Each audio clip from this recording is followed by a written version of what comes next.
Intermediate అయిపోయిందా? Diploma complete చేసేసారా? కేఎల్యూలో బీటెక్ జాయిన్ అవుదాం అనుకుంటున్నారా? అయితే ఈ వీడియో మీకు చాలా యూస్ఫుల్. ఎందుకంటే బీటెక్లో జాయిన్ అవ్వడానికి 2 రూట్స్ అయితే ఉంటాయి. ఒకటి ఇంటర్ ఫినిష్ అయ్యి జాయిన్ అవ్వడం, 2 డిప్లొమా తర్వాత జాయిన్ అవ్వడం. ఇంకా ఇంపార్టెంట్ ఏంటంటే ఫీ కన్సెషన్స్ అండ్ అలానే స్కాలర్షిప్స్.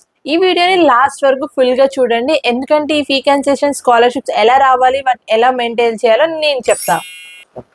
ఈ ఇంటర్మీడియట్ అండ్ డిప్లొమాకి డిఫరెన్స్ ఏంటంటే ఎవరైతే ఇంటర్ చదివేసి వస్తారో వాళ్ళకి బీటెక్ టోటల్ 4 ఇయర్స్ అయితే ఉంటుంది. ఎవరైతే డిప్లొమా చదివేసి వస్తారో వాళ్ళకి టోటల్ 3 ఇయర్సే ఉంటుంది. ఎందుకంటే ఆల్రెడీ డిప్లొమా 3 ఇయర్స్ చదువుతారు కాబట్టి బీటెక్ వచ్చేసరికి ఓన్లీ 3 ఇయర్సే ఉంటుంది. ఇంటర్ చదివిన వాళ్ళకి టోటల్ 4 ఇయర్స్ అయితే ఉంటుంది. ఇప్పుడు చాలా మంది అడిగే నెక్స్ట్ క్వశ్చన్, ఫీజు ఎంత? ఎగ్జాక్ట్ అమౌంట్స్ ఆర్ ఇంత ఫీజ్ అని నేను చెప్పలేను. ఎందుకంటే ఎవ్రీ ఇయర్ బ్రాంచెస్ బట్టి ఫీజెస్ అయితే చేంజ్ అవుతూ ఉంటాయి. మీరు జాయిన్ అయ్యే ముందు ఒకసారి official website are college admissions తీసుకునే వాళ్ళ దగ్గర కనుక్కోండి ఫీజు గురించి అయితే. కానీ ఫీజ్ కన్నా ఇంపార్టెంట్ పాయింట్ ఒకటి ఉంది, fee concession and scholarships. Intermediate నుంచి వచ్చిన వాళ్ళకి ఇంటర్ పర్సంటేజ్ బట్టి ఫీ కన్సెషన్ అయితే ఇస్తారు. కానీ చాలా లిమిటెడ్గా ఉంటుంది, 10-20%, మహా అయితే ఒక 35-30% వరకు ఉంటుంది అంతే. కానీ డిప్లొమా ఫినిష్ చేసి వచ్చిన వాళ్ళకి డిప్లొమా ఓవరాల్ పర్సంటేజ్ బట్టి ఫీ కన్సెషన్స్ అయితే చాలా హైలో ఉంటుంది. ఫ్రమ్ 10% టు టాప్ మోస్ట్ 75% కూడా ఇచ్చే ఛాన్సెస్ అయితే ఉంటాయి.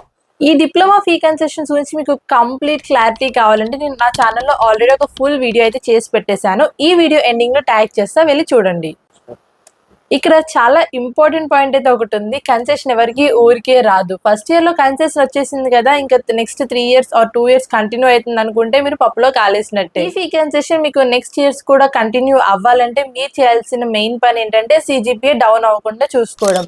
ఇఫ్ సిఎస్సి, ఏఐడిఎస్ ఇలాంటి బ్రాంచెస్ వల్ల అయితే 9 సిజిపిఏ పక్కా మెయింటైన్ చేయాలి. And EC and other branches వల్ల అయితే 8.5 సిజిపిఏ పక్కా మెయింటైన్ చేయాలి.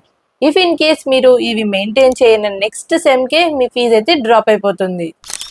ఫీ కన్సెషన్స్ రావడానికి ఇంకొక ఇంపార్టెంట్ వే అయితే ఉంది, అదే కేఎల్ ఎంట్రన్స్ ఎగ్జామ్స్. ఇంటర్మీడియట్ అయిపోయిన వాళ్ళు ఎలా అయితే ఎంసెట్ ఎగ్జామ్ రాస్తారో సేమ్ అలానే కేఎల్ ఎంసెట్ అయితే ఉంటుంది. పాలిటెక్నిక్ అయిపోయిన వాళ్ళు ఎలా అయితే ఈసెట్ రాస్తారో కేఎల్ ట్రిపుల్ అని ఎగ్జామ్ ఉంటుంది. ఇందులో మీ పర్ఫార్మెన్స్ ఎలానే మీకు వచ్చిన ర్యాంక్స్ బట్టి కూడా ఫీ కన్సెషన్స్ వచ్చే ఛాన్స్ ఉంటుంది. ఇంకొక వే కూడా ఉంది, అదే స్పోర్ట్స్ అండ్ ఎన్సీసీ. మీరు ప్రీవియస్ కాలేజ్లో ఏదైనా స్పోర్ట్స్ ఈవెంట్ ఆర్ ఎన్సీసీలో particular level of certifications clear చేసి ఉంటే మీకు కూడా ఫీ కన్సెషన్ అండ్ స్కాలర్షిప్ వచ్చే అవకాశాలు అయితే చాలా ఉంటాయి. కానీ నాకు తెలిసిన ఇన్ఫర్మేషన్ ప్రకారం ఇలా కన్సెషన్ వచ్చిన వాళ్ళకి సిజిపిఏ మెయింటైన్ చేయాల్సిన అవసరం ఉండదు. ఏవైతే కాలేజ్ సంబంధించి టోర్నమెంట్స్ ఉంటాయో స్పోర్ట్స్ వాళ్ళైతే ఆ టోర్నమెంట్స్ అయితే పార్టిసిపేట్ చేయాలి. ఎన్సీసీ వాళ్ళు వాళ్ళ లెవెల్ ఏదైతే ఉందో దాని నెక్స్ట్ లెవెల్ సర్టిఫికేషన్స్ని కూడా కంప్లీట్ చేస్తూ ఉండాలని మాత్రమే తెలుసు.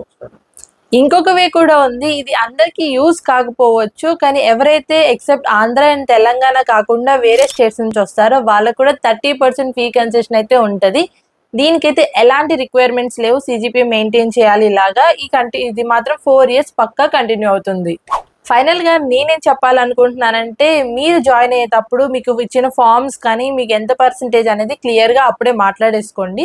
ఇదనమాట టోటల్ మీకు వచ్చే ఫీ కన్సెషన్స్ అండ్ స్కాలర్షిప్స్ గురించి అయితే క్లియర్ వీడియో చేస్తాను కదా.